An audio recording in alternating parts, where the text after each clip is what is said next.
Okay, so I should be live. Sorry that this is later than usual, but you know, it happens. I at least am not suffering from horrible fucking food poisoning this time. So I should be a little bit livelier than last time when I was just desperately trying to pull through. So I guess let's just get started, dive right into questions here. I know you'll wait for me, Alicia. Okay, so Ricarder, apologies for mispronouncing your name last time, asks, since transitioning, are there trends common among us you've come up against that haven't resonated with you? You've already checked off becoming a communist and a furry. Can we expect Steven Universe fan theory videos or a crummy EDM project? See you in Vancouver. Okay, so are there transgender trends that I do not resonate with? Well, yes. Let's see. So computer programming. I don't know. I'm not good at computers. I'm not computer literate. So that's a trend, I guess, that I don't conform to. I don't really wear striped knee-high socks. Yeah, someone in the comments points out I'm not really a furry exactly either. I have a furry character that I sometimes play. Although Tabby, it's not even clear that she's quite a furry yet. She's kind of a cat girl. Like, I think that Tabby at least is like gonna be a furry in the future. I think she's definitely heading down that road. I think she's just kind of in the like cat ear stage now. She hasn't gone like full fursuit, but I think that we're working up to that. Yeah, the other trends, I don't know. Oops. What are some transgender trends that I'm not on board with? And what are the things that I am stereotypical? So the big one that I really do enjoy is chokers. I love the fucking chokers. No, I don't care how much of a cliche it is. I'm gonna keep wearing them because they're great.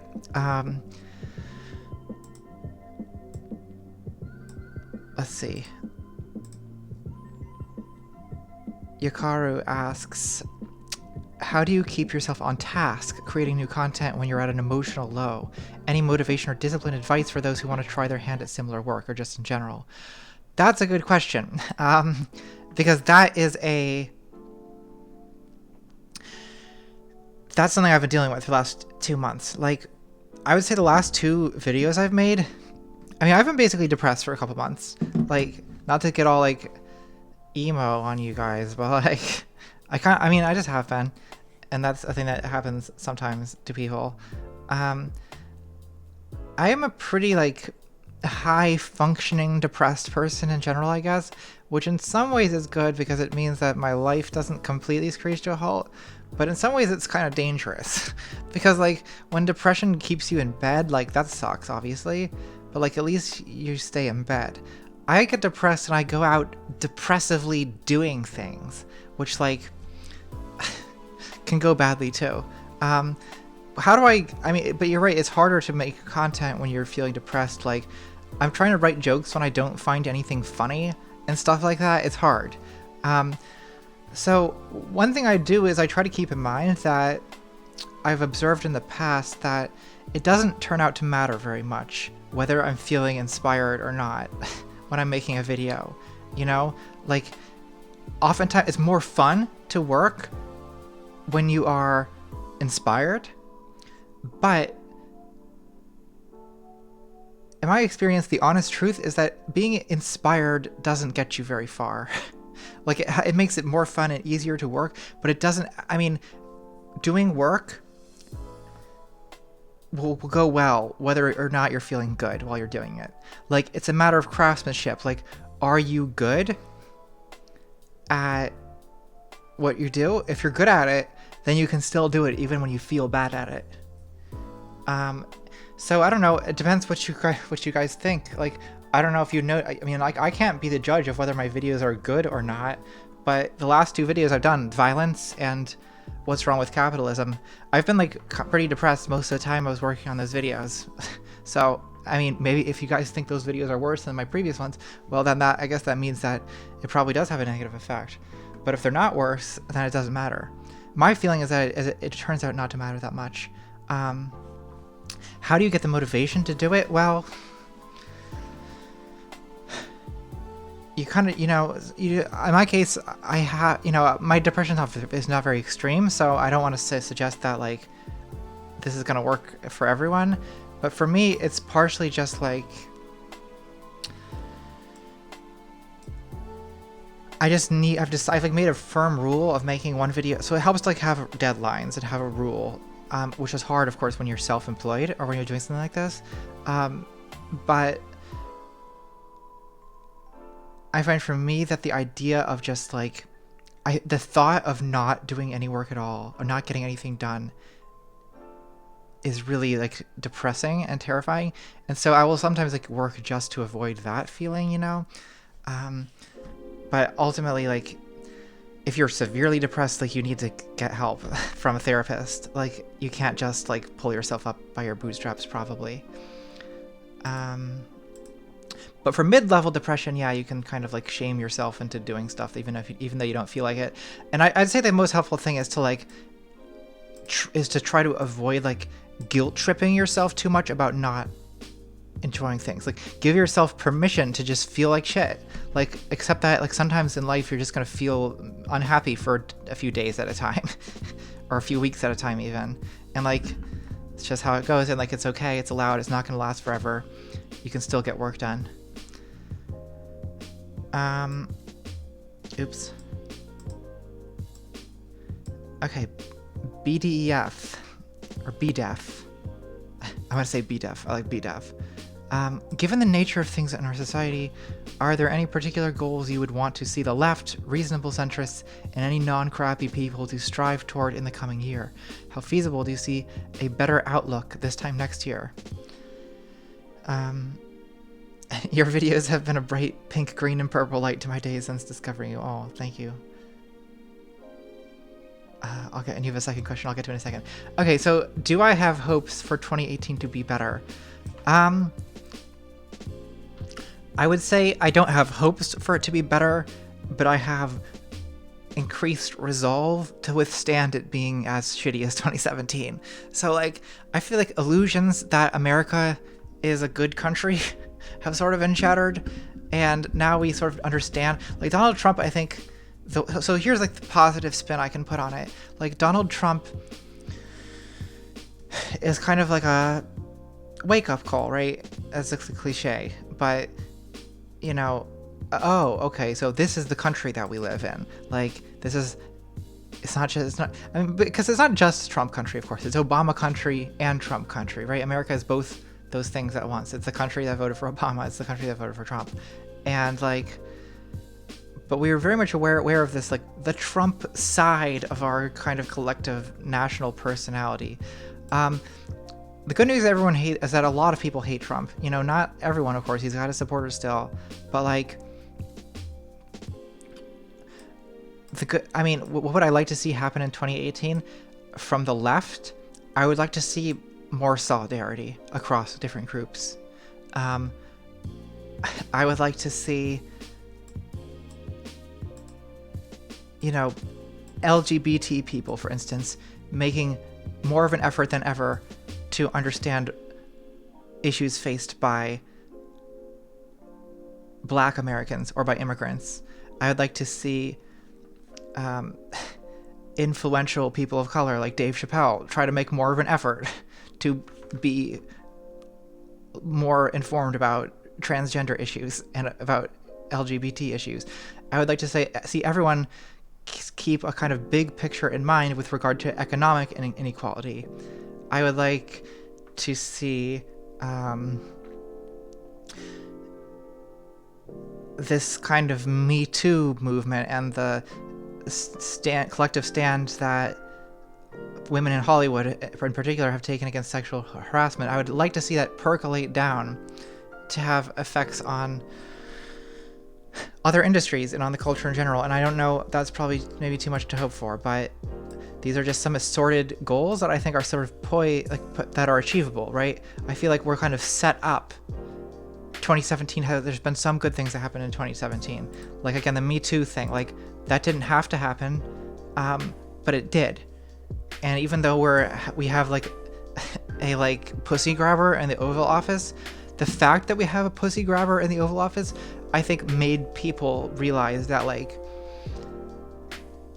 we have to do better than this. You know, it's like it's impossible to ignore. We can't ignore the pussy grabber in the Oval Office, right? Like, there's no putting it out of your mind. And so I think the fact that things have gotten so egregiously and visibly bad, my hopeful spin on that is that that will be the kind of catalyst for things improving in some ways.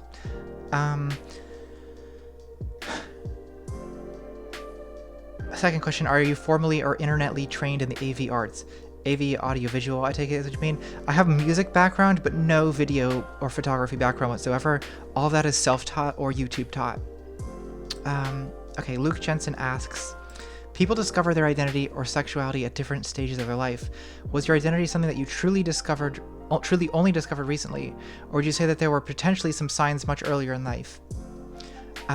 Yeah, so that's a complicated question, and it's something I've been thinking about a lot lately. So I think my next video, by the way, the video I'm going to do in January, is going to be a video about a bad theory of what being transgender is. The Blanchard typology is what it's called. That basically says trans women can be divided into two types: homosexual men who become women to bang straight dudes, and heterosexual men who fetishize themselves as women, what she calls autogynephilia. And I think these shitlord sexologists who believe in this theory would categorize me as an autogynephile, which is to say a straight man who has like fetishized the image of myself so much as a woman or something that I've transitioned as a kind of like sexual paraphilia. I want to talk about in this video why this theory's wrong, why it's like very alien to my experience, and why it's implausible. And I have been thinking, you know, thinking about this has got me thinking a lot about, like, okay, you know, one of the reasons why we have theories like, you know, people are prone to believe this kind of theory is that, like, they have a really hard time understanding why a trans person would be the way they are. And so they end up, I think autogynephilia is a projection theory. That is, it's straight men trying to imagine why someone would be trans, why someone would be a trans woman, and what they come up with is sexually fetishizing themselves. Because that's the only way they can imagine in their mental thought experiment wanting to do it. But it doesn't correspond to the actual experiences of trans people. So, sorry, I'm not answering your question, am I? The question is, let me see if I want to give you a good direct answer here. Let's see. The question is, was my identity something I truly discovered recently, or would I say that there was potentially some signs to it earlier in life? Right. So I'm going to talk about some of this in my next video, but I would say that while I didn't identify as a woman or a trans woman until 2017, were there signs earlier? Oh, most definitely. In my case, not really going back into early childhood as it is with some people. Gender wasn't much of an issue for me in pre-pubescent childhood, but it became an issue right around puberty. And I actually considered transitioning about 3 years ago in 2014, when I kind of... Sorry, I'm fucking with my headphones. I started basically presenting in a very feminine way all the time. This is when I was a grad student. And I basically ended up backing out of it, in part because, like, I was just... It was so difficult for me to explain to people why I was doing it. And, like, I was just really internally transphobic, to be honest. This is like something I also want to talk about in future videos, I think, but, like, I just felt that I could not, you know, I felt like anything that TERFs say about trans women are things that I have thought about myself, basically. Like, the idea that I was just going to be a grotesque parody, that I was going to be just a man in a dress, blah, blah, blah, all these phrases that get thrown around. All of these things passed through my own mind long before I had to have like TERFs harassing me about it on the internet. Not just TERFs, but like 4chan or whoever says these things, you know. So I ended up not transitioning. I ended up like just giving up on the idea because it was just too hard. But the thing is, like, it just never goes away. Like you can't just avoid the problem. And so for me, I mean, I could spend like the next hour and a half of this stream talking about what the signs of my being trans were, but suffice to say for now, a persistent preference for feminine gender expression, a discomfort with a lot of male body attributes, a desire to be sort of included, a desire to be socially a woman. That is, a desire to be around, in particular, I mean, here's another thing I haven't talked about before, but like, in the past and in the present, one of my transition goals, I think, is to try to fit in well with cis women, which is not something all trans women care about, but it is something that I care about, and it is something that, to me, played some role, I think, in my deciding that I was trans, is I like women a lot, like as friends, and like I like being with them socially without the male-female dynamic, which I find like ruins it a little bit. So, you know, that you know, none of these things on their own makes you trans, of course. These are just like signs I'm suggesting. So, a lack of interest in doing what men are expected to do sexually also plays a role. That's something I'm going to talk about in the autogynephilia video. The difference between, you know, being assigned male at birth and having like essentially female sexual interests, as I see it, is not the same as sexually fetishizing yourself as a woman. I'm going to argue. So stick around for that video, I guess, for more on that. But the short version of that really circuitous and bad answer to your question I just gave, the short version is that yes, there were signs much earlier than 2017. Okay. Let's see. Autumn of Our Discomfort asks, what tips would you give aspiring YouTubers to look up to you? I ask because I would really like to get into it and already have an idea for my first video, but I have no idea what kind of equipment I need or to make sure my videos actually get seen. Okay, oh boy. It's funny because the first piece of advice I want to give is like, run for the hills, get out while you still can. But if you don't want to run for the hills, then here's what you do. You don't really need a high budget to start. The first year I did the videos, like up until the end of up until a year ago, like I was filming on my iPhone. So get a tripod, Amazon Basics for $20. Get I can't find it, but I have a little thing that lets you clip your iPhone onto a tripod, and then I would say before you think about buying a DSLR or like a fancy camera, get audio equipment upgraded. So you can film on like a Zoom field recorder. I actually still kind of use that most of the time when I'm filming videos. They're not very expensive. It's like $200 or less. Or actually what I used right at first was just a little cheap lav mic that I could plug into the iPhone. You can edit with iMovie if you have a Mac, or with I know there's other free stuff for Windows, free video editing software, which is fine when you're starting out. Lighting matters. So, and lighting is cheap, and in a lot of ways will go further.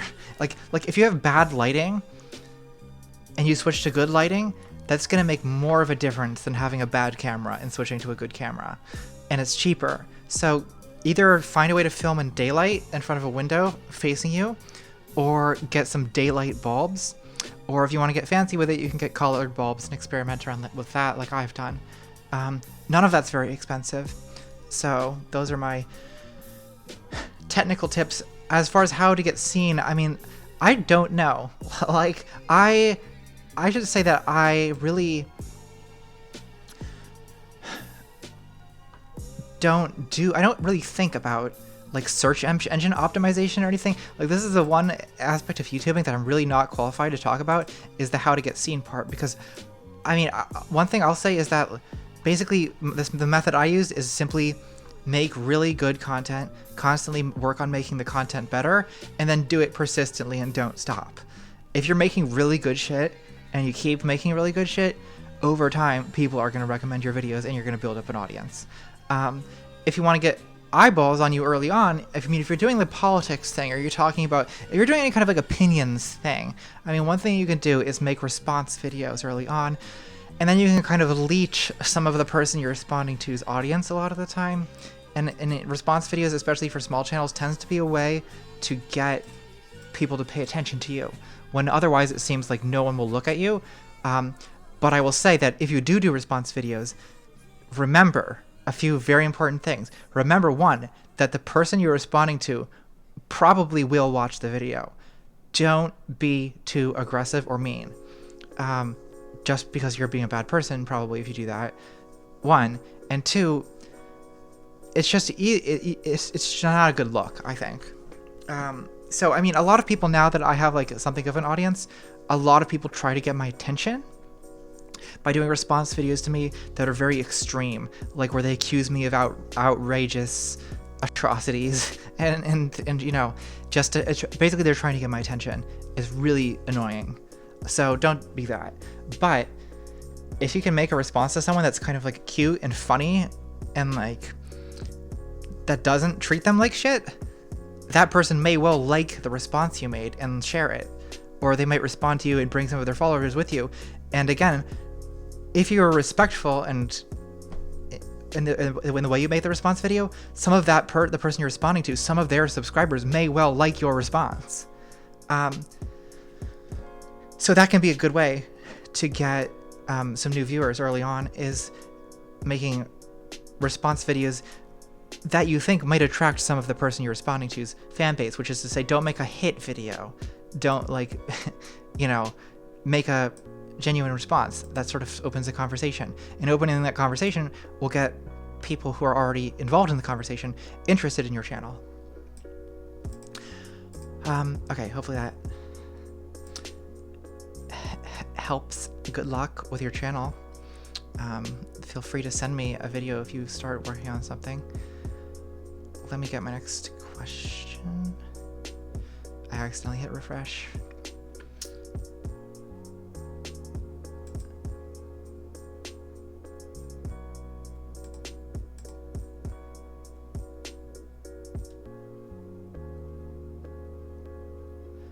Okay, David Adrian Matadal. Oh, I remember reading that name out when I used to read the credits. I get nostalgic. It's funny, I get nostalgic about people who've been my patrons for a long time, especially when I see, because I used to read everyone's names at the end of every video. I'd read all the names of the, like, I guess it was like the $10 and up patrons or whatever. So when I see the names of people who, from like back in the day when I used to read the comments, I'm like, oh, that person's still here, yay. Okay, so sorry, it's not answering a question. Okay, David Adrian Matadal asks, I'm not even sure I'm pronouncing that right.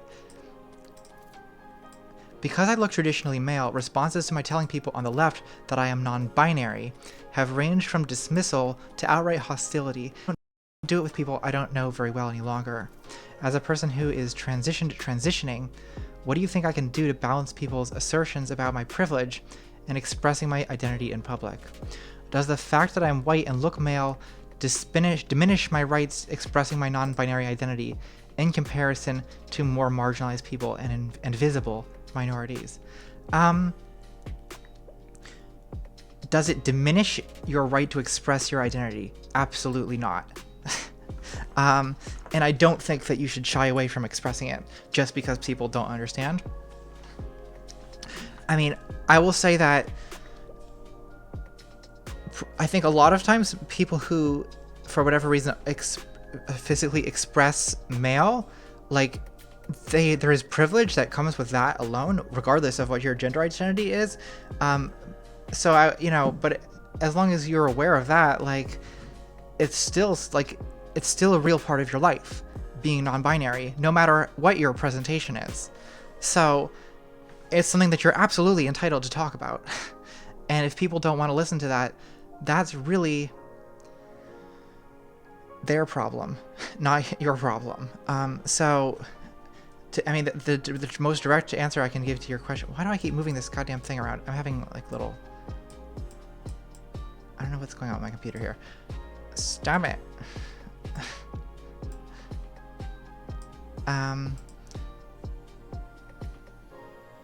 You asked, does it diminish your rights to expressing your identity? No, it absolutely doesn't. And obviously these issues are complicated. You know, there's like intersections of, because I know, you know, I actually would like to do a stream sometime with some trans and non-binary people who present male, because I'm interested in the issues that you have. And it seems like from talking to a lot of people like that, one of the big issues is not being taken seriously. And but like I said, I'm personally very interested in listening to this, so I'm glad that you're speaking about it, and you totally have a right to. God damn it, my computer's getting really glitchy right now. People in the stream are saying that it's like flashing. Is that still happening?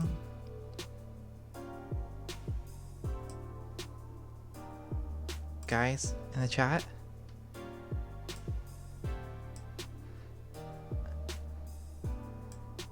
Oh god. Is everything broken? Hang on a second. It's good now?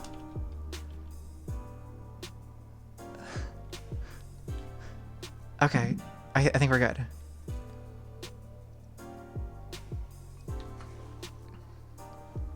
Is the glitch you were talking about just me moving this around? Because that was the thing that was happening. I'm sorry. Okay. I will continue then.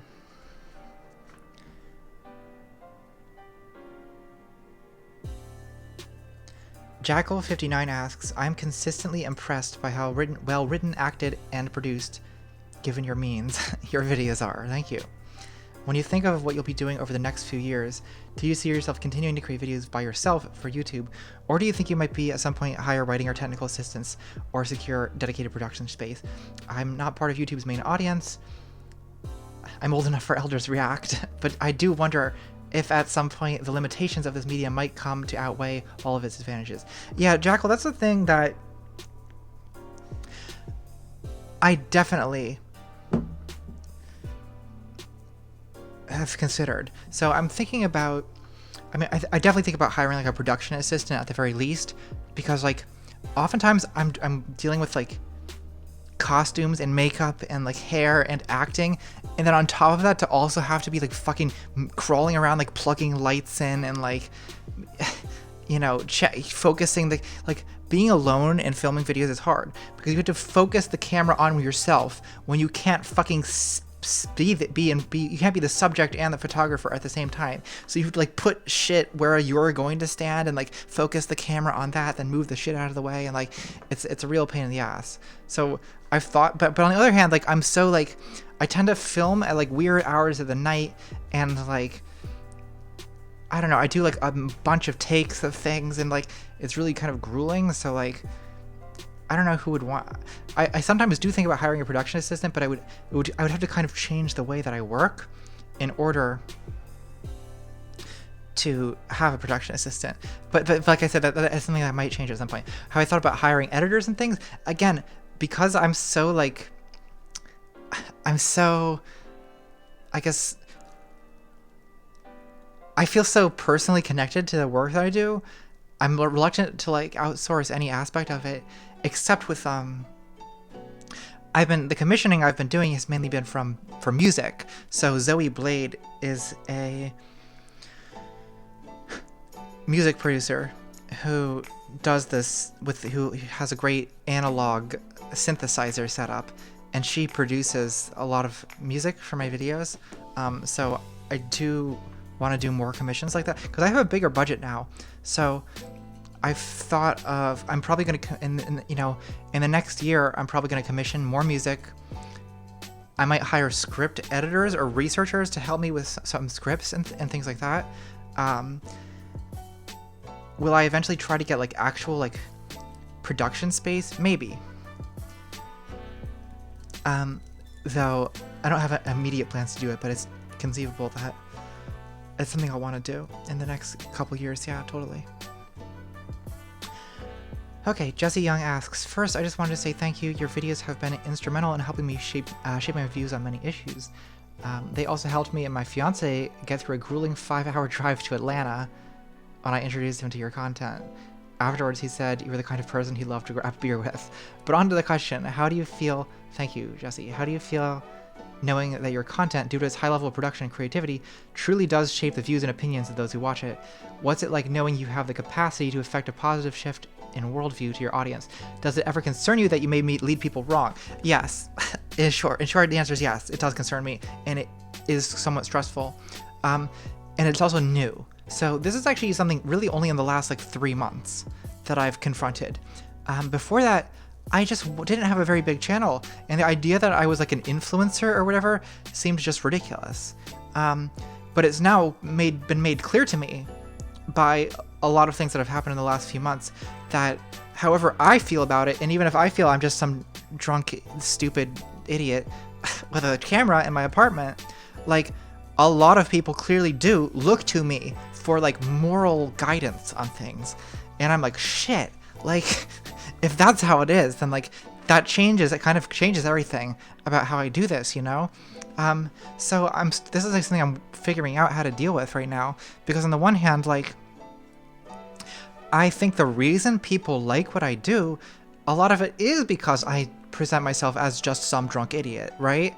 Like, it's the fact that I'm very casual and that I sort of try to not take things too seriously in a sense, or that I'm like joking about things, and that I'm like, I have a persona that tries to be kind of relatable and self-deprecating and so on. And I don't pose as an expert, right? Like, I don't usually say like, that's not usually the stance that I adopt, right?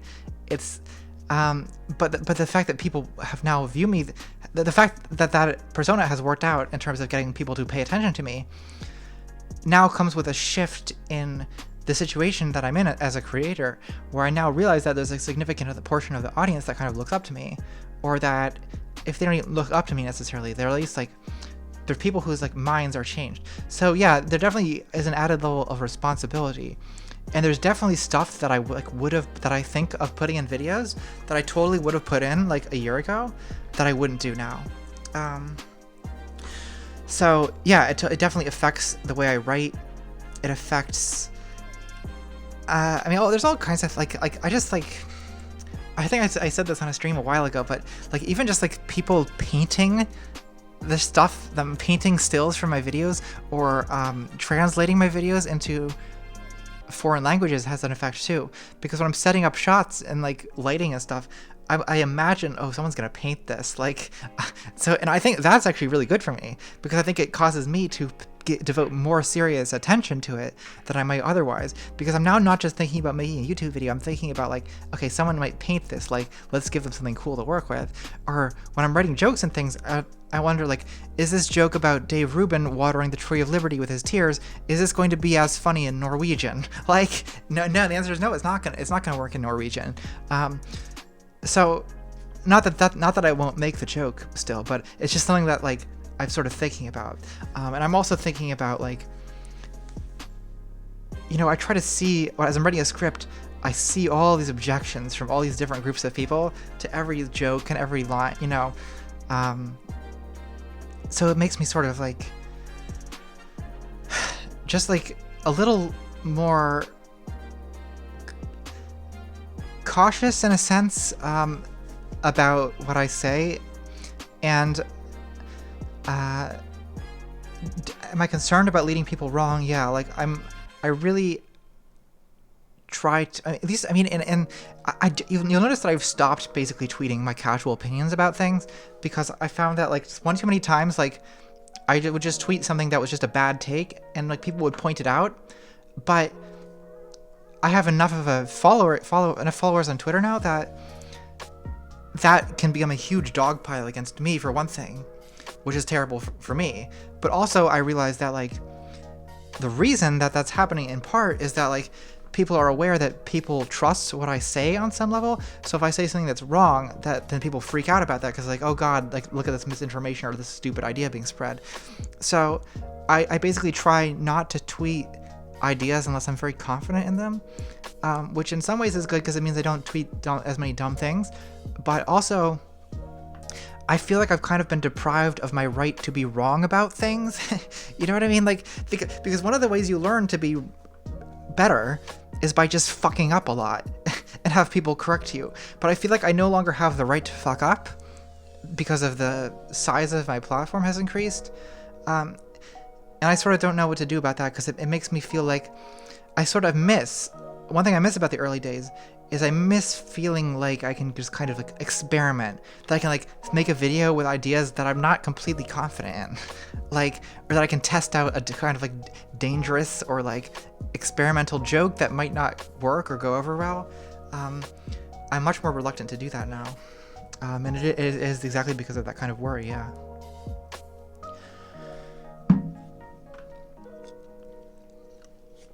Somniferous Almond asks, hey Nat, happy New Year's.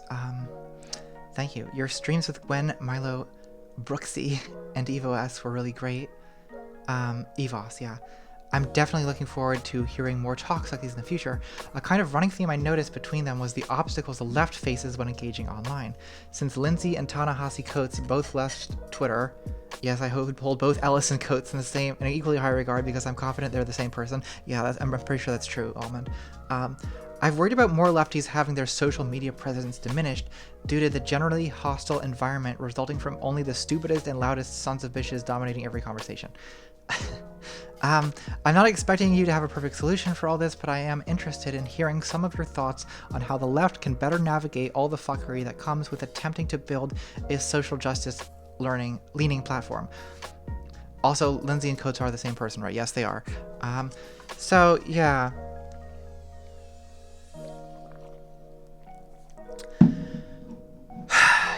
Do I worry about, like, let me see if I can find the question here. Sorry.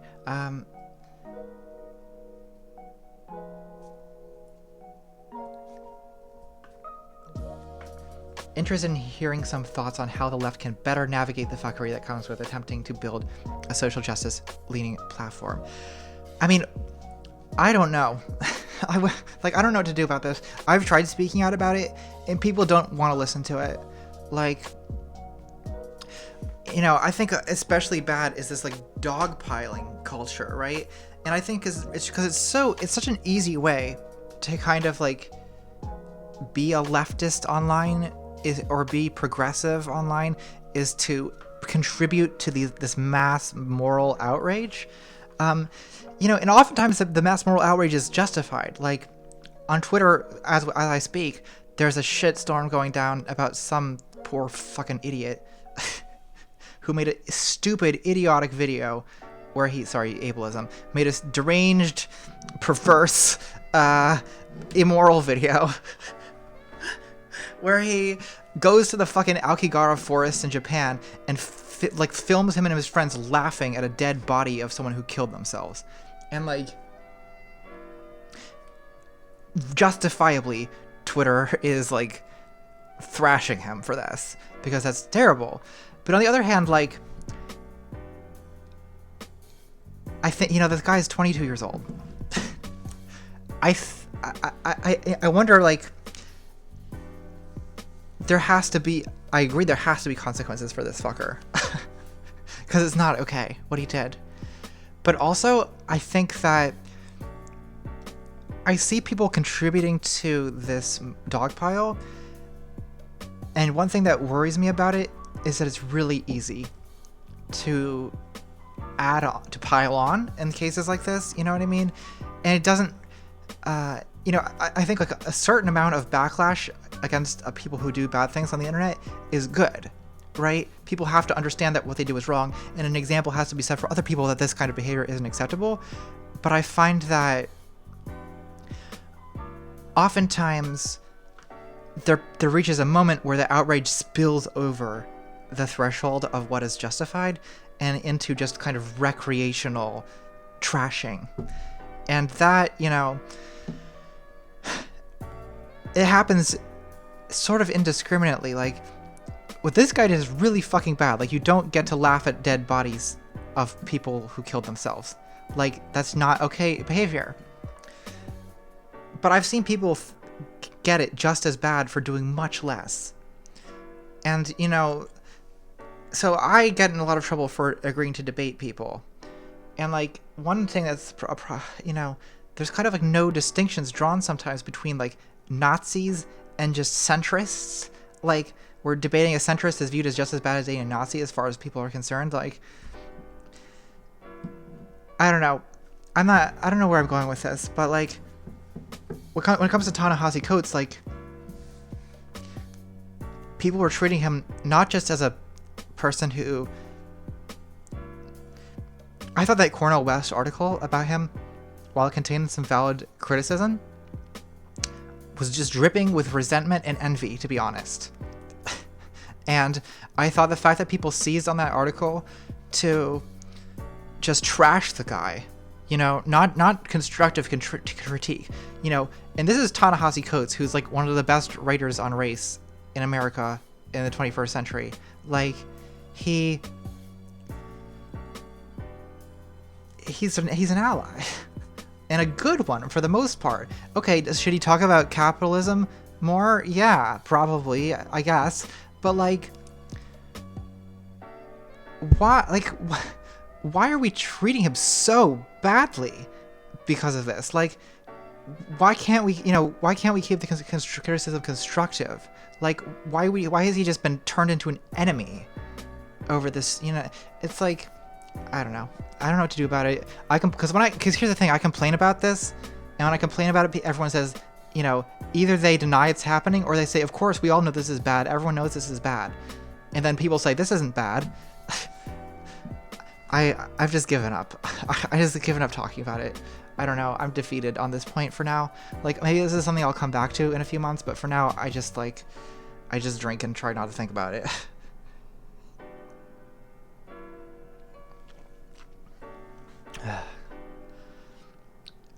Buttsteps asks, what creators of any medium do you look up to, admire, or try to emulate? That's a good question. I mean, obviously, like, over the course of a lifetime, you develop a whole, like, repertoire of people who have kind of influenced you in one way or another. I mean, I've talked about a lot the sort of YouTubers who influenced me early on. I mentioned, like, there's 1,000 like little interviews and things with me where I say these things, but I mentioned, like, for instance, those like Red Letter Media Plinkett reviews at the very beginning anyway had a big effect on me in terms of how to make an argument while also being very entertaining. Thus the, you know, obviously my videos have nothing to do with like Star Wars reviews, but simply just the notion that a video that makes an argument could be that entertaining was an important, like, revelation that I got from those videos.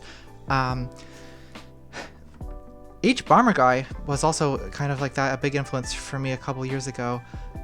These days, Lindsay Ellis, she's a personal friend of mine too, but I really admire her work, and I totally copy shit from her all the time. And then most of my, like, I don't know, most of YouTube I don't like at this point. Like, I don't like opinion YouTube for the most part, besides, like, a few people who I really admire, like Lindsay and some others. But, like, I find YouTube to be a pretty depressing place. Story time, not clickbait. I went to the morgue to look at dead bodies with my camera, not clickbait. Like, I hate this website. And so I basically try not to be a YouTuber. Like, I don't want to be a YouTuber. I want to be a video maker who just happens to upload videos to YouTube. So I like, at this point, like, I intentionally reject a lot of, like, the conventions of YouTube making. At the end of my videos, I just have music and credits, like it's a fucking movie, you know? I don't tell people to subscribe. I don't tell people to smash that like button. I don't do any of that fucking shit. In part, you know, not that it's bad to do that, like, if you're getting started out, you probably should do it, because it's been shown that doing that causes more people to like and subscribe. But I don't do it because it reminds me of all the fucking terrible YouTubers that depress me. So I look up to a lot of people not on the internet. So I try to watch a lot of stand-up comedy because I think being funny really matters, especially if you're gonna be like a fucking sexual minority on the internet. Like like the transphobia thing. Like, I don't complain about this very much because I just don't see what the point is, and no one wants to listen to me complain about transphobia. And you know what? I'm just not very oppressed in the grand scheme of things. Like, I'm a white, well-paid at this point, a white, well-paid trans woman, and like many people in this world are many orders of magnitude more oppressed than me. So I really I should just shut up and not complain, is how I feel a lot of the time, because my life is just pretty good by any objective standards. But the thing is that the transphobia just that I got on the internet, it does fucking get to me, to be honest. Like, for the first few months, I think like it was actually kind of a novelty. It was like, huh, interesting how many people hate me for no reason. But like, I've in the last couple months, I think I've realized that like this is never going to stop. Like, you know, because like at first it seemed like, oh well, they're just, you know, people calling me a man in a wig or a man in a dress, or people telling me that they're glad that trannies kill themselves so often so that they don't have to listen to me very long. You know, these kinds of generic comments that I get all the time. So I was like, oh, okay, well, like, maybe this will stop like after I transition a little more and I, you know, I pass better. But no, it's never ever going to stop. It has nothing to do with that. Like, it's funny to me because like not wearing a dress and not wearing a wig, this is just an instance of what I mean by it's never going to go away, has no correlation whatsoever to whether people will call you a man in a wig. Like, I don't, you know, I get people that just call, in videos where I'm not wearing a wig, people call me a man in a wig. Videos where I don't wear a dress at any one point, they call me a man in a dress. Like, you can't do so don't blame yourself on the one hand. Because like you can't do anything to stop this. They don't care. Like, it has nothing to do with anything you do. It's just that you're trans and they think they can fuck with you, and they're bored or lonely or depressed or angry, and they just see you as an easy target, so they fuck with you. Where am I going with this? Wow, I'm just like really not focusing well today. Where I'm going with this is that when you're in a predicament like this, being funny means you can get away with a lot more.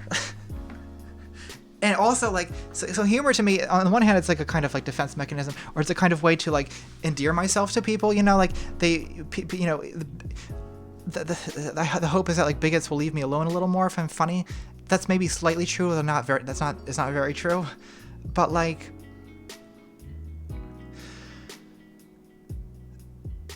it's like humor for me, it's survival. Because like it makes life tolerable to me. Like, if I can find this shit funny, then it's not so bad. So wow, this is the most circuitous fucking answer to a question I've ever heard in my entire life. So the long story short, I watch a lot of stand-up comedy because I'm always trying to like, I don't like most stand-up comedy. I think it's bad. Like, most stand-up comics are not funny, they suck. They're just assholes with opinions and a microphone. But sometimes they're funny, and like I try to study what I think is funny about the comics when they're succeeding.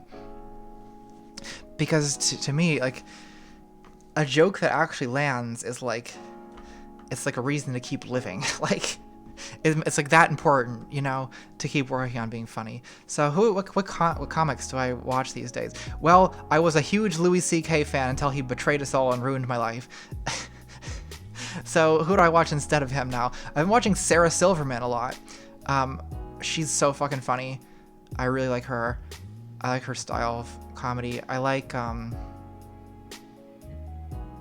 this is controversial, but I actually do like Amy Schumer. I like Amy Schumer's vagina jokes. I think more jokes should be told about vaginas. There have been so many goddamn dick jokes told in the last 100 years of comedy. Like, the vagina needs to have jokes about it, and I'm glad that she's there to do those vagina jokes. I said this before, but an early influence on my comedy style is Amy Sedaris. Strangers with Candy, that show is incredibly funny to me. And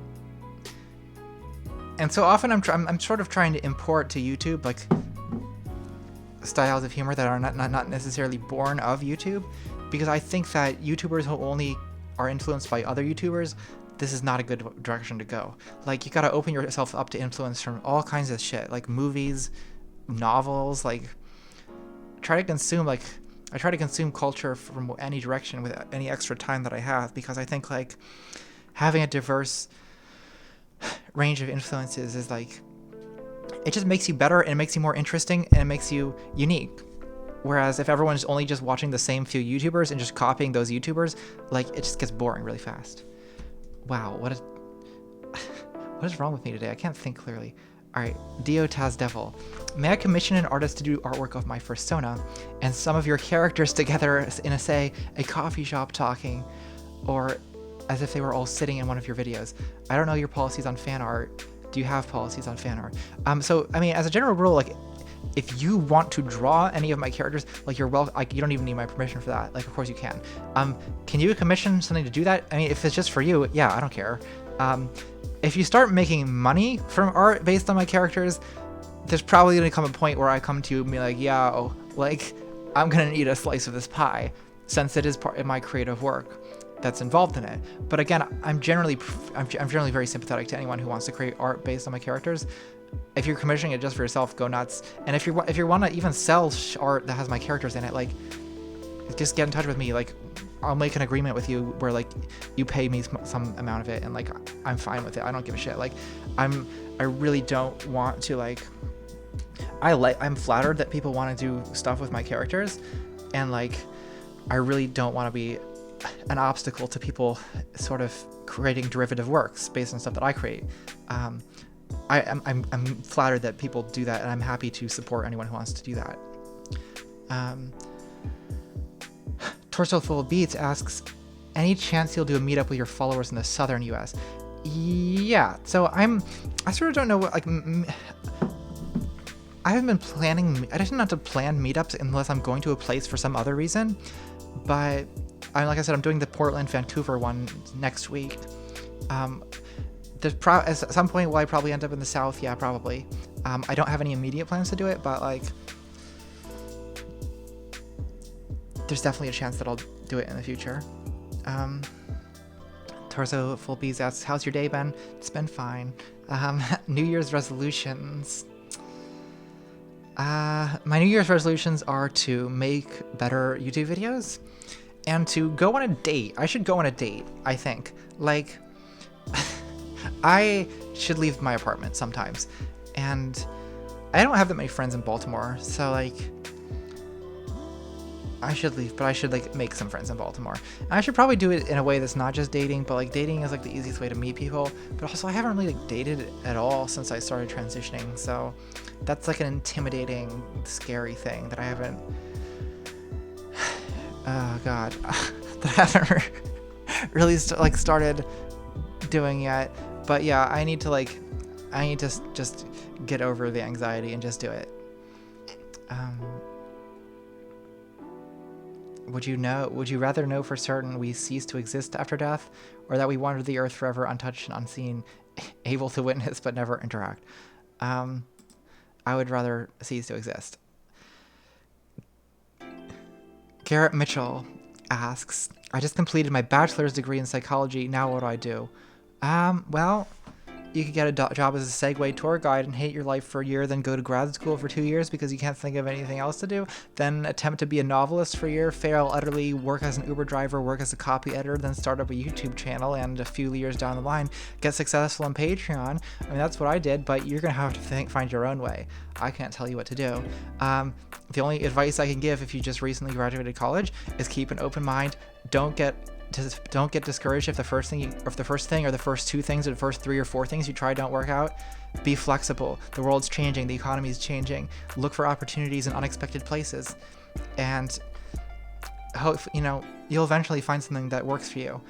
You just have to be willing to be flexible and not get too committed to one plan. That's at least been my experience. Theo Warner asks, my politics is filth. One of those great lines I've come to expect. What did you mean? Explain it.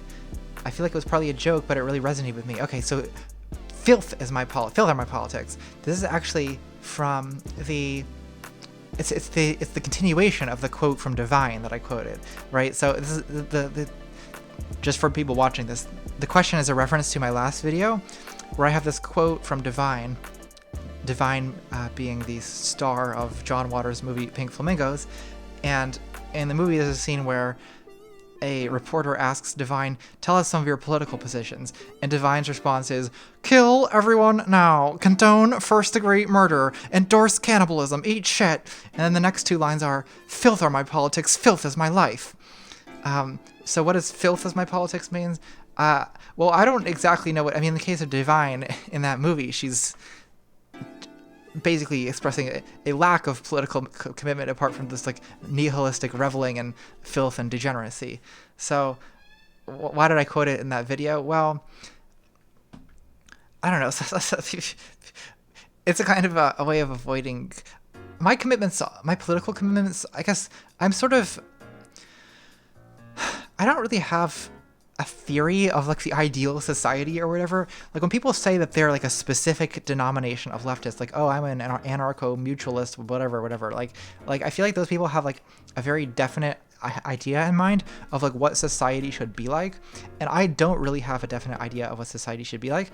My approach to politics is I look at the way society is now, I try to diagnose problems with it, or, you know, and then like think of ways that those problems could be improved. Which is not to say I'm like against ideal theory, or I'm against, you know, formulating or doing thought experiments to imagine what a perfect or a more perfect society would be like. I think that can be a helpful way to understand the shortcomings of the society that you're in. But I think it often gets in the way, especially with like academics and philosophers.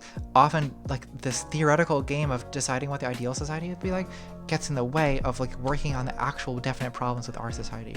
So my saying politics is my filth are my politics, like, I guess it's a little bit of an evasion of the request to nail down a definite like vision of ideal society.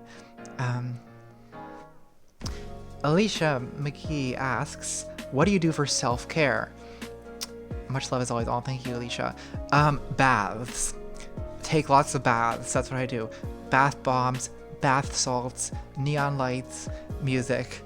So the bath thing, like, it's not just a thing that I do in videos. I actually do like baths a lot, and that to me is definitely self-care. I like taking like warm or hot baths. You gotta get like ice water with you so you don't get dehydrated.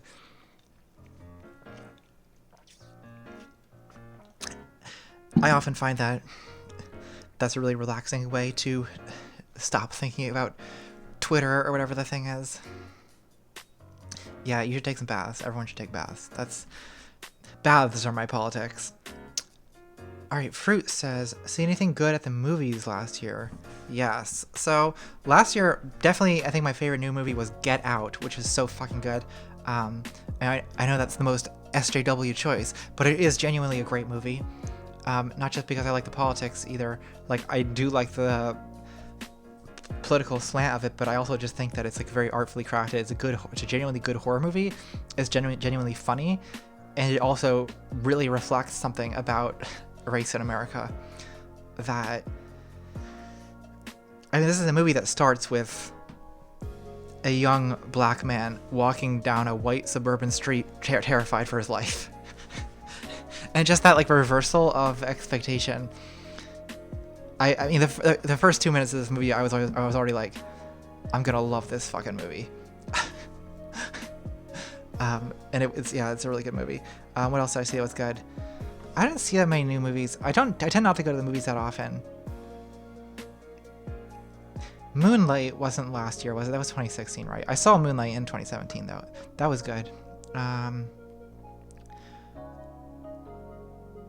Although a little bit too like Oscar-y for my tastes. Like, What else was good? I saw the Star Wars thing. That's okay, I guess. I don't really care that much about Star Wars. I know. Oh, I saw it. It was fine. I like horror movies, like I said, so... Although, I didn't think it was really the greatest horror movie. It was alright. It was pretty good. Had good child acting. That's interesting. That's not too common.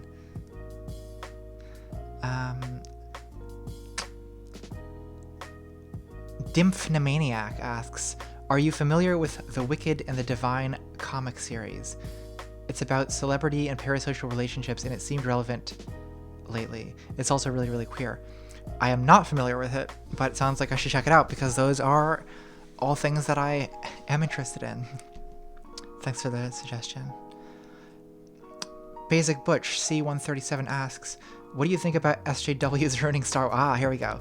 What do I think about SJW's ruining Star Wars? And more seriously, shirtless Kylo Ren?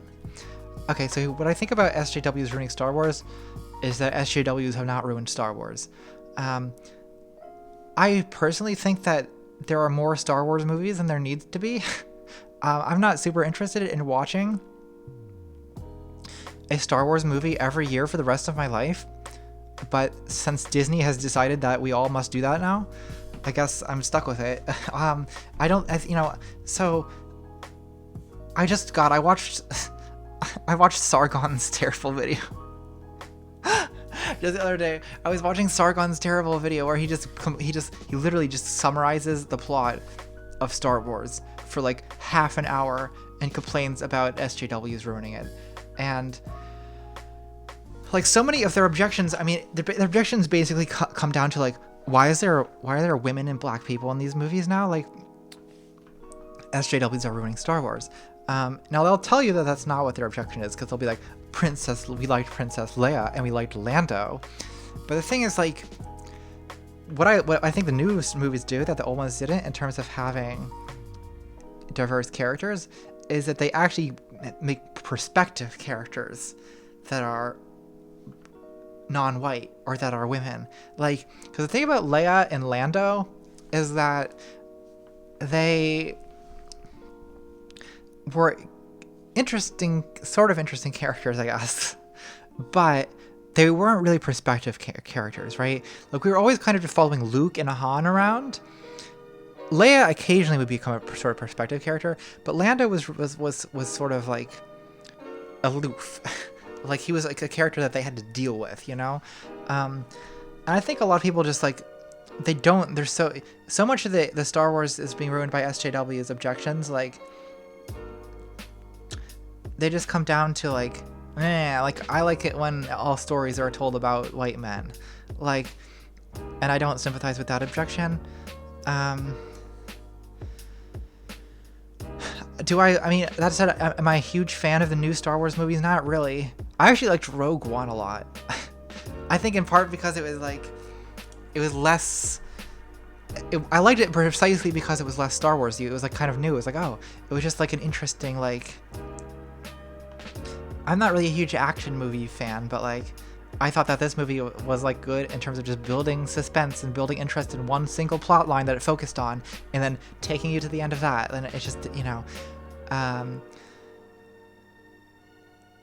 I think that, you know, I think that The Last Jedi does kind of self-consciously engage with these political debates about like gender relations and things of that nature. So I think some people, like, they see like,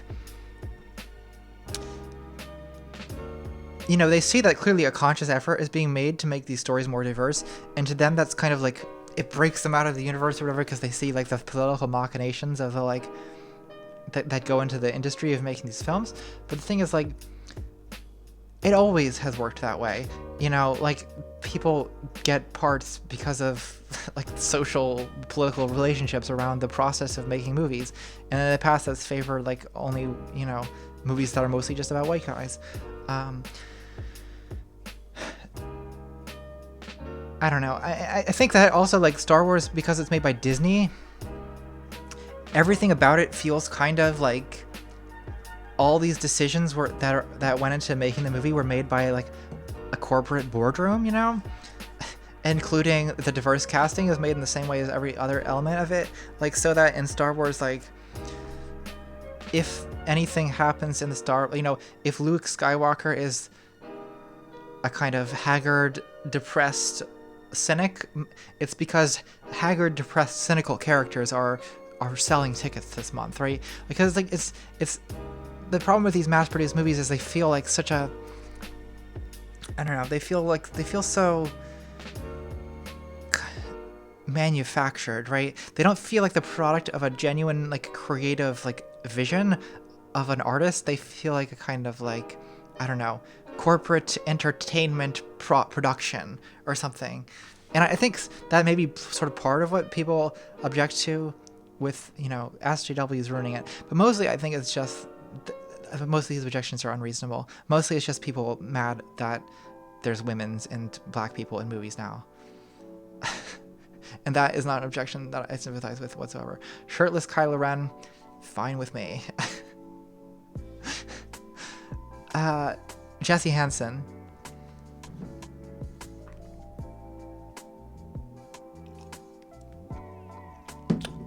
She says, so I finally read Julia Serrano's Whipping Girl and enjoyed it immensely. It helped me begin to overcome the shame and self-loathing I have associated with being transgender in my whole life. And I honestly not regret reading it years ago. I also found it incredibly informative about the mischaracterizations of transgenderism, particularly of the MTF variety, in both media and psychiatry. Have you read it, and if so, what do you think of it? Did you find it relatable? I also want to ask if you have any book recommendations for what to read after Whipping Girl. So I've read parts of Whipping Girl, and I'm going to read all of it in preparation for this next video that I'm working on. I like what I've read. I think Julia Serrano is a very good spokeswoman for trans issues. And if you haven't seen her, so some of her like lectures and speeches are up on YouTube, so that might be a good place to look after Whipping Girl. Like I said, I'm doing an anti-autogynephilia video. She has a whole lecture about that on YouTube that's worth watching. Yeah, I do find the book relatable. I think, like, another good thing about Julia Serrano is that most of the stuff that she's produced, the books and so on, are her products were produced later in her transition, right? Like, she transitioned like 17 years, I think, before writing Whipping Girl. And I think there's like a kind of annoying tendency with a lot of trans discourse, and a lot of people have pointed this out with respect to me, where like people who want to debate trans issues or write about them, like they're obsessed with trans women who just came out, right? So they're particularly interested in like young, white, male to female trans people who, so TERFs, they go around asking people like me, like, oh, like, what is how do you know you're like, what is being a woman? Why should you define womanhood? Blah, blah, blah. Or they ask like, they correctly point out that I don't have a lot of the oppression experiences that cis women have by my age. And then they try to use that to prove that I'm not a woman. But it's like, if you want to have this conversation honestly, why don't you go talk to a woman who transitioned 20 years ago? Like, I've been doing this for 5 months. Like, oh, 5 months, shit. I just realized, yeah, the 2nd of the month. This is my 5-month HRT anniversary, I guess. It's not really an anniversary, but it's monthly. But yeah, it's just frustrating that, like, I don't know. I'm just like very tired a lot of the time now, because I just feel like there's a lot of people who just want to like exploit me, and a lot of like disingenuous requests for interviews and like debates and shit, where like they want me to participate in events and things that are not going to be good for me or good for trans people. And like, I think one of the reasons that they ask me, of course, is that a lot of the older trans people don't care about this shit anymore, right? Like, I was talking actually to Caitlin Burns about this, and she was saying that, like, when she was earlier in her transition, she was like much more interested in like debunking like Blanchardism or like having these arguments, and then she's just kind of just like over it now. And I'm sure I'll get to a point where I'm just over it, but I'm sort of like, I don't know, I'm still so like fresh that I want to like, I feel the need to like explain myself and justify myself, you know what I mean? But in some ways I can't explain or justify myself as well as someone who has been living as a woman longer. Like, I talked about this, I think, on my New Year's stream. Oh god, let's not talk about that. Where I said, like, one problem I think I have with the TERFs video I did is that I kind of jumped the gun by making it before I'd really even started transitioning, or I just started transitioning when I made it, I guess. And like, it would be a much more interesting video to make in 2 years. Like, because I had to invent this character, Tiffany Tumbles, who's like a caricature of a trans woman, essentially, to put all these arguments into about her hypothetical life experience, a life experience that I did not have when I made that video. So that kind of topic is a topic that I'm definitely going to return to as I live more of my adult life, and as the percentage of my life lived as a woman increases, you know, I'll have more interesting things to say about this. So in short, yes, I like Whipping Girl. I'm going to read the rest of it probably this week. And other recommendations, I don't know. I actually don't. Whipping Girl seems to be the main book everyone recommends when it comes to like a trans positive view of male to female transsexuality. I mean, she's written more books since then, so look into those. I don't have any other recommendations, unfortunately, but I'm sure I will be on the lookout for more of them. And I will probably talk about that in future streams. Okay, last question from Patron. Alejandro Herrera asks, what moment in the past year made you think, this is the epitome of how absurd and surreal this grease fire of a year has been?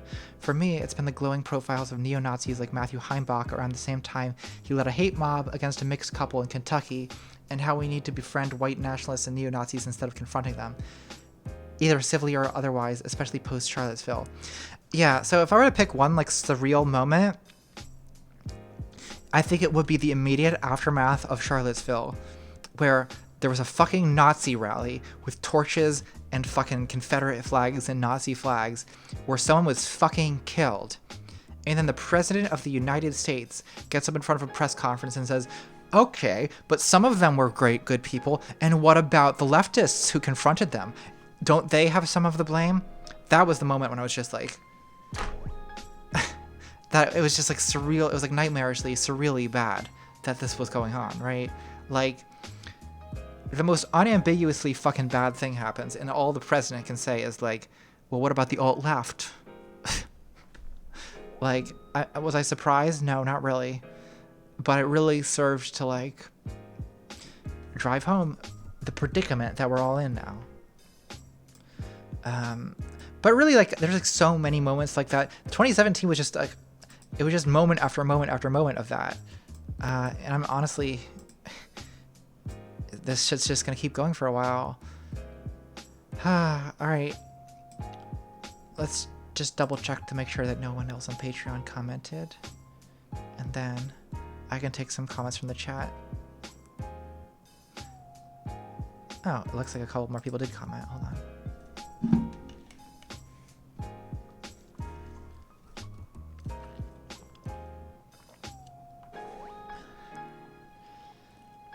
Okay, Violence asks, what process did you go through in learning how to create content and edit video audio? Are there any sources in particular that you recommend for aspiring content creators out there to learn from? Love the re-edit of Why Y'all Right Is Wrong, by the way. Thank you.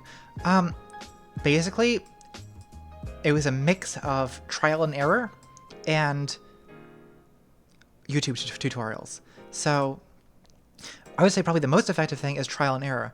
Like, just make videos again and again and again. Make videos and don't stop. And notice when they're bad. Like so watch like get the headphones and listen with headphones and see what's wrong with the audio. Like look how things look and notice that like there's things wrong with the picture. So for me, like there's all kinds of audio video problems in my videos of the past, like bad sound, grainy pictures. Like I only recently really learned how to properly set the ISO on my camera. Like and that's why, like, if you go back, it really upsets me that gender dysphoria, because that's otherwise a very pretty video. A lot of the shots are very grainy, like you see the kind of moving grain in a lot of the shots, because I wasn't setting the fucking ISO correctly. So basically, for me, this was a 2-year process of just like making every possible mistake and then learning how to fix the mistake that I made. So no, like you can't just like, I mean, yeah, you go to film school and like learn all this stuff, but like I didn't do that. I just fucked up a bunch of times, and every time I fuck up, I, you know, try to figure out why I fucked up. So you make the mistakes, you notice that they are mistakes. You look up how to fix those mistakes, you know, and the internet's amazing. Like you can find how to do anything related to audio video on YouTube, basically. There's a tutorial for everything. And then you improve. So I would say that the only thing I'll add to that is watch a lot of high quality audio video. Listen to it with headphones. Look at what the picture looks like. Compare your own shitty stuff to that, and then try to think of ways that you can improve. That's how I got better. It takes a long time. I'm still working on it. I'm not done, you know. But that's how you get better.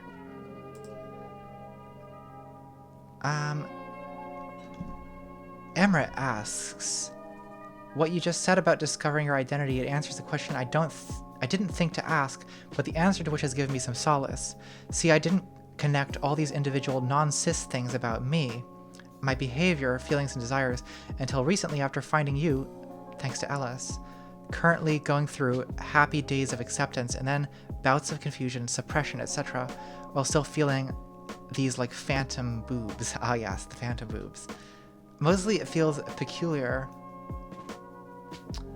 being in my 30s but only connecting the dots now, and sometimes a little scary, like how to communicate this identity to people.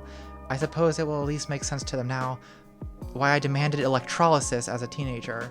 My question, what bluegrass would you recommend? Do you like? Okay, I don't know. Let's look at what bluegrass do I recommend. I sort of don't have a lot of artists to recommend because most of my bluegrass listening came through just listening to bluegrass on Pandora. So you could just do that to start with, then look at artists you like. I went to a bluegrass festival 2 years ago, Delfest, in Cumberland, Maryland. I should look up who was played at Delfest because I like these people. This is an embarrassing response to this question because I'm like, I don't know the names of anyone. But a lot of bluegrass to me, like,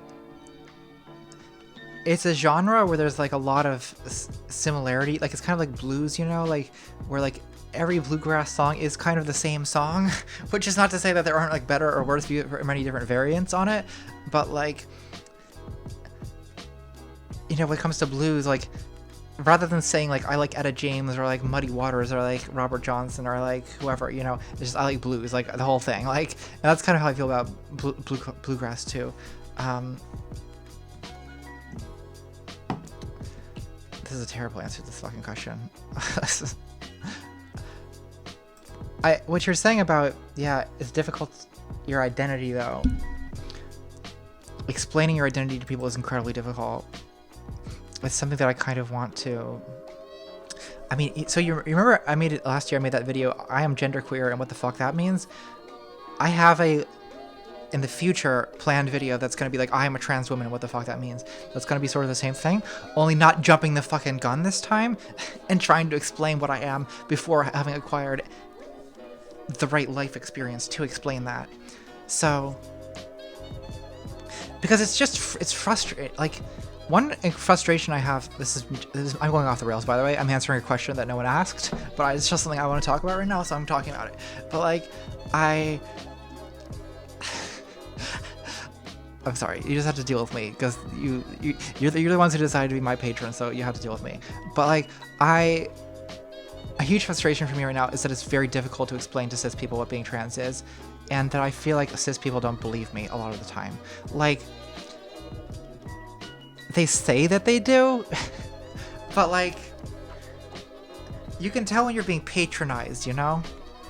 And like, especially people who knew me before I transitioned, like, I can tell, like, they'll call me Natalie and they'll use the right pronouns because they want to be like progressive and polite, but I can tell when I'm being patronized. And I know that people don't, you know, a lot of these people don't really believe that I'm a woman. You know, they're just sort of indulging me. And like, it hurts. So you know, in a way, like, there's this trope of like leftist activism online where like, it's not your job to educate people. It's not your job to like, to explain yourself to people, right? Like, well, it's not, well, first of all, for me, it kind of is my job, actually. Like, I am getting paid to do it, so I should actually do it. But also, where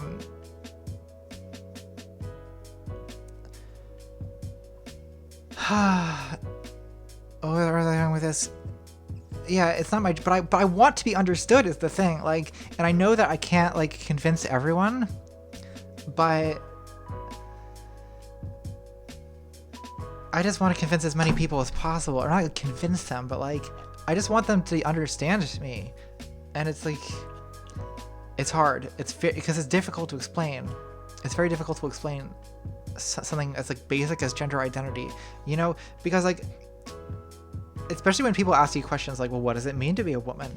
Like, questions like that are the hardest questions to answer because they're like foundational questions, right? Like, this is the thing I learned from philosophy, is that it's easier to explain how you know that, like, I can explain, you know, it's easy to explain why I know that, oh, I don't know. Sorry, I'm getting distracted because I'm trying to think of examples of knowledge, and I'm getting all philosophical about it, which is making it harder. Like, how do I know that the cup is on the table or something? What a stupid example. What a stupid philosopher example that is. But like, I can explain, like, I see with my eyes that the fucking cup is on the table. That's how I know it, dum-dum, you know? But like, if someone says like, but what is knowledge? Like, what does it mean to know something? Like, I don't know. Like, it's a hard question to answer, right? Like, what is the nature of knowledge, Socrates? Like, you know what I mean? And I feel like, what does it mean to be a woman is one of those like, what is knowledge questions? Like, do I have things to say about it? Yeah. But like, you're not gonna like the answer because it's not gonna be some snappy thing like XX chromosomes. You know, the TERFs have the snappy answer, the snappy simple answer, and I don't have a snappy simple answer. Saying anyone who identifies as a woman, like, is not very satisfying, to be honest, as an answer to that question, right? It's not satisfying to people who like aren't sort of already familiar with like trans communities and trans people and what it's like to be trans. Like, if you're not already familiar with that and you're already like suspicious of the notion, then that's going to be a very unsatisfying answer and not persuasive. All right, so that's it for the Patreon questions. Does anyone in the chat have other questions? I have to go in like 15 minutes, but can stick around and answer some chat questions.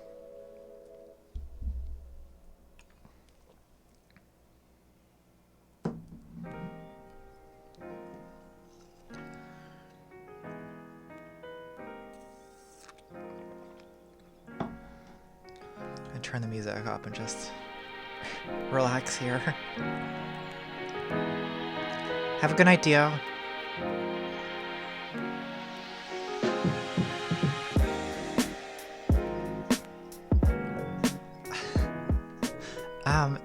Alicia asks, is your hair soft? And if so, what kind of conditioner do you use? Yeah, my hair's pretty soft. It probably would be more soft if I didn't bleach the shit out of it a few months ago. Conditioner, I use like that like argan oil of Morocco, whatever. that like blue plastic bottle seems to work. That's what I've been using lately. Xizzy asks, when can we expect part 2 of What's Wrong with Capitalism? Probably, I'm thinking of doing it in March, because I want to do the autogynephilia video in January. I want to do a video about systemic racism in the United States in February, I think is what I'm going to do. And so I'll probably get around to the capitalism thing in March.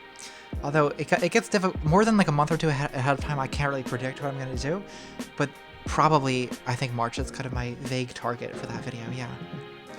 Somniferous Almond, is Abigail coming back? Yeah, I think so. I think she's going to come back in the January video, actually, to be a prosecuting attorney in the autogynephilia trial.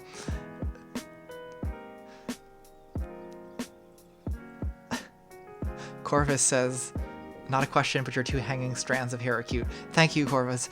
As people who are regulars on my stream know, a lot of attention is devoted to the tendrils. They're very important, and I like them, and I'm glad you appreciate them.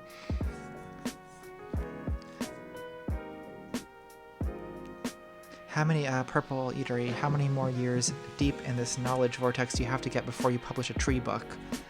Oh god, I've thought about writing a book. I don't know. Who wants to read shit YouTubers say? Like,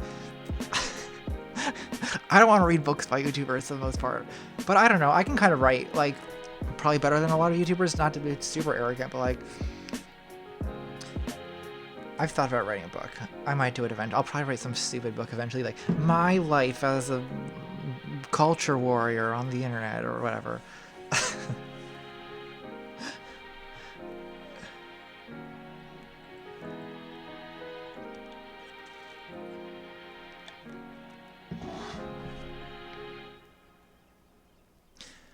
Yeah, Geshton, the Baltimore Uprising video, I basically want to remake that video with better framing device and with a wider scope. So not just about Baltimore, but about like America, period, American cities, and then not framed as a response to the Baltimore Uprising, which I think kind of was a weakness of that video in terms of its reach, that it was only interesting to people who cared about the Baltimore Uprising.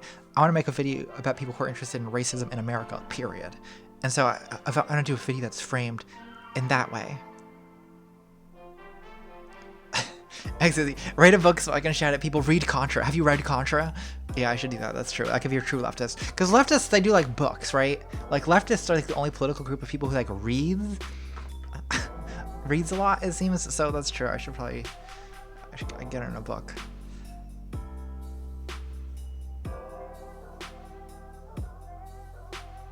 Oh shit. Dio, you're willing to lend me a fursuit. That could be good. Could be useful. Yeah, someone differs. Have you read Bakunin? Have you read Kropotkin? Have you read ContraPoints? No, I don't want to be one of those people.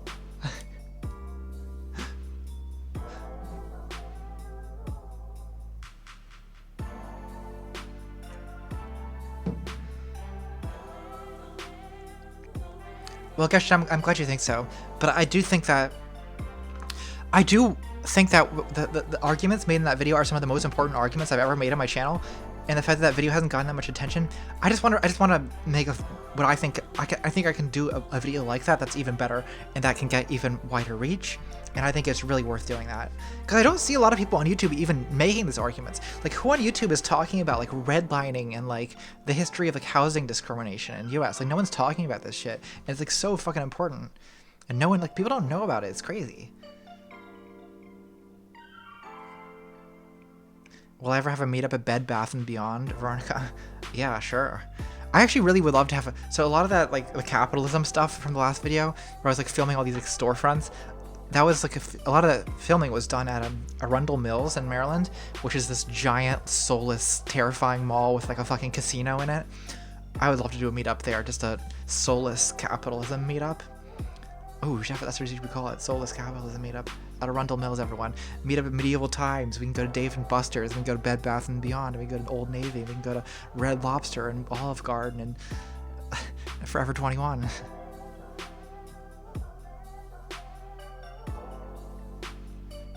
Oh shit, Xzilly, that's high praise. Yeah, I gotta make that video again, because that video seems to have a very good effect on people.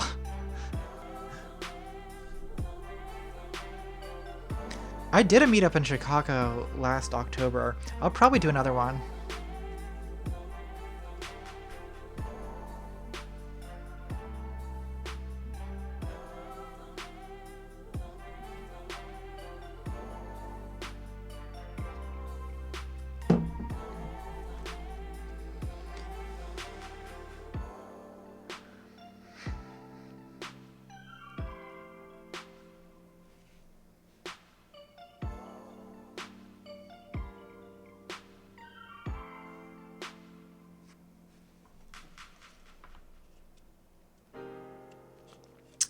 How drunk am I gonna get at Lindsay's wedding? Probably pretty wasted.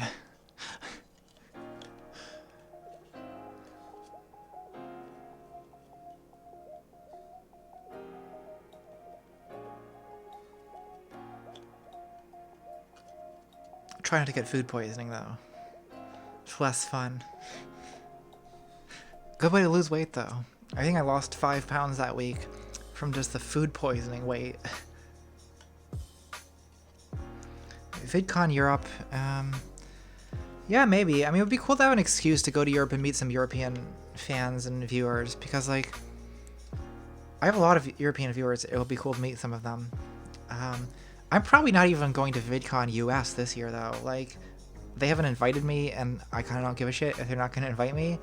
Like, I just feel like there's going to be more drama there this year, and I just don't give a shit about that anymore. I don't want to be part of whatever the stupid VidCon drama is. I'd rather just stay home and make a better YouTube video than go to fucking VidCon, honestly.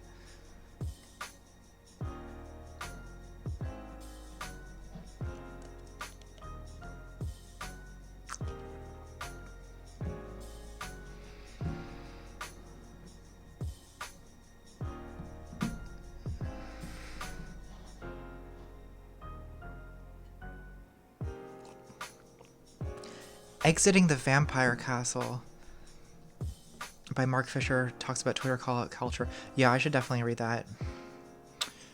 Definitely should read that. Sounds interesting.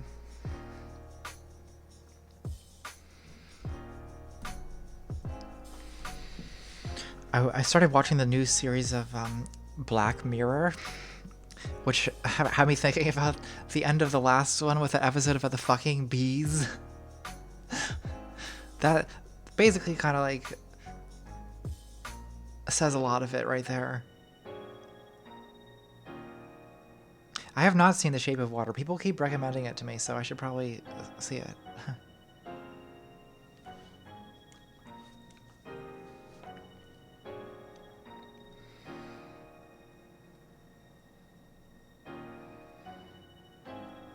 Yeah, I could do with a post-Star Wars movie. That's for sure.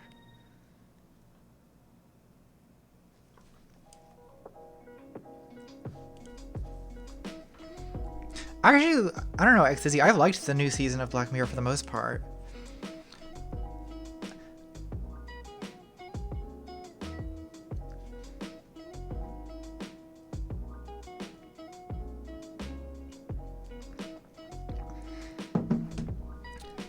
I kind of like that in some ways, like, it's moving away from just complaining about cell phones. Which I think, at its worst, Black Mirror is just kind of like fucking cell phones, man. And it definitely does that still. Like, there's an episode about, like, Tinder or whatever. That's kind of a fucking cell phones episode.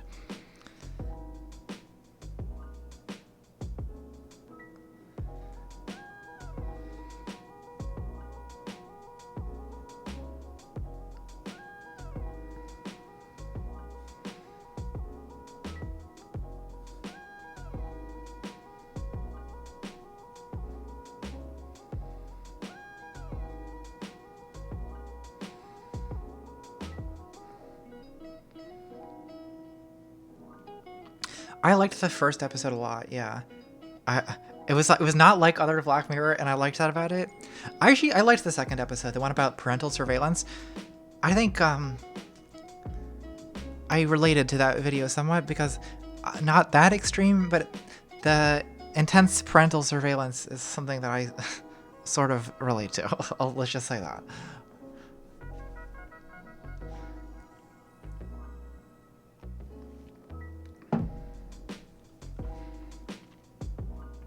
From the child's perspective, not the parent's perspective.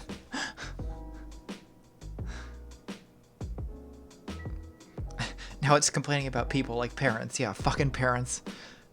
Fuck you, mom. Somniferous Almond, how do you not know what Black Mirror is in 2018? You should look it up. It's on Netflix.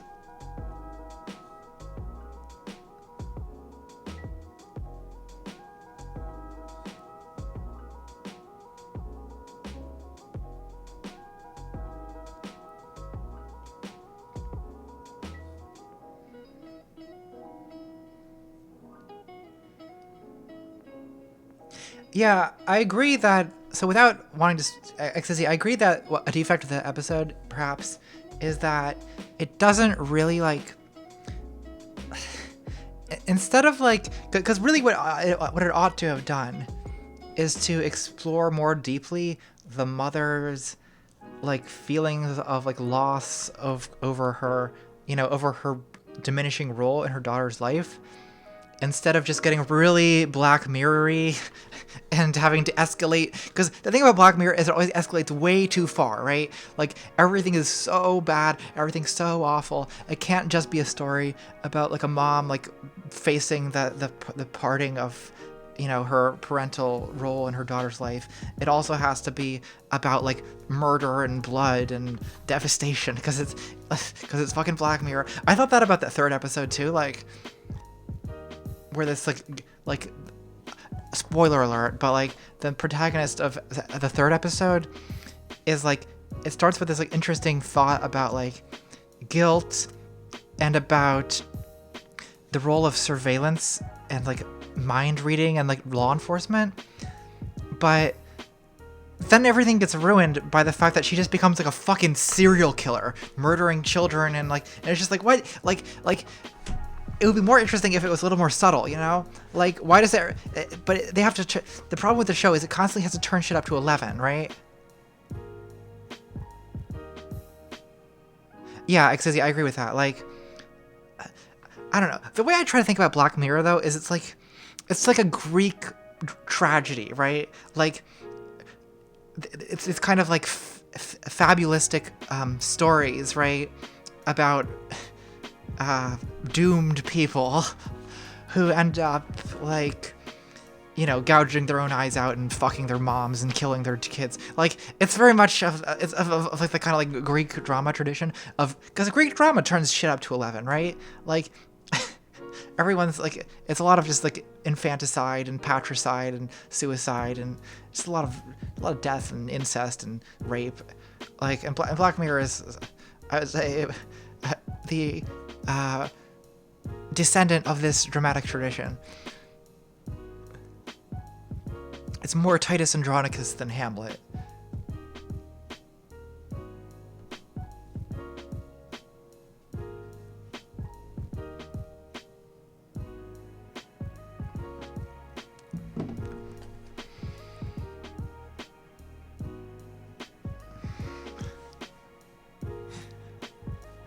For what it is though, like, I have to say, like, even though I'm often like, so like with Black Mirror, like, I have very mixed I think everyone has mixed feelings about Black Mirror, right? Like, I think part of the experience of Black Mirror is sometimes hating Black Mirror, right? Like, part of what it is to be a Black Mirror fan is to sometimes be like, fuck this show while you're watching it, right? Like, that's part of the fun, is to be annoyed at it and how Black Mirror it's being.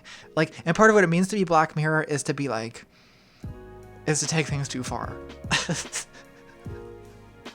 I mean, this is a show that begins with a horrible, horrible scene of like non-consensual pig fucking. Like, that's where it starts, and it's just like, it's kind of like,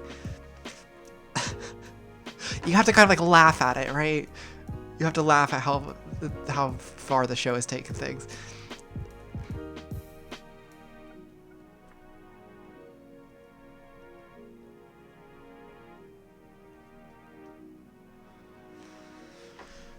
But it's also kind of the world we live in. Like, we live in a world of pig fucking and beddings and so on.